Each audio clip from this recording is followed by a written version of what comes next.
నమస్తే. ఈరోజు ఇంకో విషయం చెప్పాలనుకుంటున్నాను. ఈరోజు రోటి పచ్చడి చేద్దామా? ఈరోజు రోటి పచ్చడి చేసుకుందామా? రోటి పచ్చడి చాలా ఉపయోగాలు ఉన్నాయండి. ఈ మిక్సీ ద్వారా మనకి తినాలనిపించదు. రోటి పచ్చడి వల్ల గచ్చా కచ్చా పచ్చగా ఉంటే నోటికి కూడా చాలా బాగుంటుంది.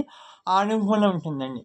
ఈరోజు నా యూట్యూబ్ ఛానల్లో మొట్టమొదటిగా ఈరోజు ఉల్లి పచ్చడి చేద్దాం. ఉల్లిపాయతో రోటి పచ్చడి. ఒక 100 గ్రాములు ఉల్లిపాయలు, ఒక నాలుగు తీసుకోండి. ముందుగా ఉల్లిపాయలు సన్నగా కట్ చేయండి. రోలు శుభ్రంగా కడగండి. రోలు శుభ్రంగా కడిగి ఆ రోట్లోని కొంచెం ఉల్లిపాయలు వేసి కచ్చా పచ్చగా దంచండి. ఆ తర్వాత మనకి కారం తగ్గినట్టుగా పచ్చిమిరపకాయలు తీసుకోండి. పచ్చిమిరపకాయలు తీసుకుని కొంచెం పచ్చగా దంచండి. ఒక 4 వేయండి.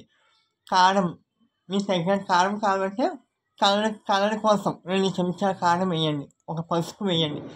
పచ్చగా దంచండి. ఒక అల్లం ముక్క వేసుకోండి. చిన్న అల్లం ముక్క, ఒక వెల్లుల్లి ముక్క. మనం తీపి కావాలంటే చిన్న బెల్లం ముక్క యాడ్ చేసుకోండి. తీపి కావాలి అనుకునేవాళ్ళు. తీపి వద్దంటే స్కిప్ చేసేయండి పక్కన. అలాగా పచ్చడి చేసుకున్న తర్వాత కొత్తిమీర కాళ్ళు వేసుకోండి. రుచిగా చాలా అమోఘంగా ఉంటుంది. కమ్మగా ఉంటుంది. పిల్లలు ట్రై చేయండి. ముఖ్యంగా బ్యాచిలర్స్ను రెడీ చేసుకోండి. అప్పటికప్పటికి మన బ్యాచెస్ ఎక్కువగా వచ్చి అలసిపోతాం. ఈ ఉల్లిపాయలు చేసుకోండి.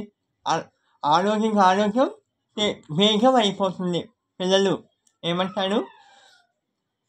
ఆ తర్వాత బాగా దంచిన తర్వాత ఇలా కూడా తినచ్చు. మీకు పోపు కావాలంటే పోపు పెట్టుకొని ఒక 2 చెంచాలు నూనె వేసుకొని, ఒక కరివేపాకు వేసుకొని, ఆవాలు, జీలకర్ర, ఒక 2 ఎండుమిర్చిలు వేసుకొని ఇలా తిప్పేసి ఇలా వేయించుకొని మనం ఇలాగ దంచిన ఉల్లిపాయ రోటి పచ్చడి కూడా అందులో వేసి బాగా కలుపుకోండి. ఆ కలిపిన తర్వాత మనం ఫస్ట్ నానబెట్టిన చింతపండు పులుసు కావాలనుకుంటే చింతపండు వేస్తే పుల్లగా ఉంటుందండి. ఈ రోటి పచ్చడి పొద్దున్న అన్నంలోకి బాగుంటుంది. టిఫిన్లోకి కూడా నంచుకొని తింటే బాగుంటుంది. పులుపు అవసరం లేదు. బాగా పులుపు చింతపండు పులుసు కూడా స్కిప్ చేయండి. 2 చెంచాలు వేసుకోండి బాగుంటుంది.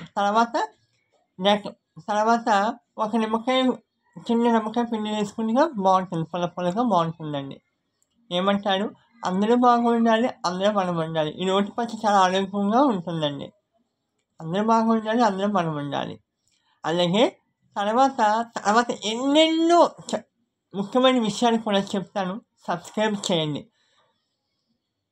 మనం ఆరోగ్యం ఎలా కాపాడుకోవాలి, మన గుడికి వెళ్ళినప్పుడు గుడిగంట ఎందుకు పడతాము, దానికి ఉన్న విశేషత ఏమిటి, పంతులు గారు తీర్థం ఎందుకు ఇస్తారు, దానికి ఉన్న ప్రత్యేకత ఏమిటి, తర్వాత నా వీడియోలో అద్భుతమైన విషయాలు చెప్తాను. అందరూ విని సబ్స్క్రైబ్ చేసి ఆచరించండి. మన హిందూ ధర్మాలు ఇంకా ఎన్నెన్నో ఎలా వచ్చాయి ఏంటో మనం ఇంకా నా వీడియోలో మీకు చూపిస్తాను. Thank you. సర్వజన సుఖినో భవంతు.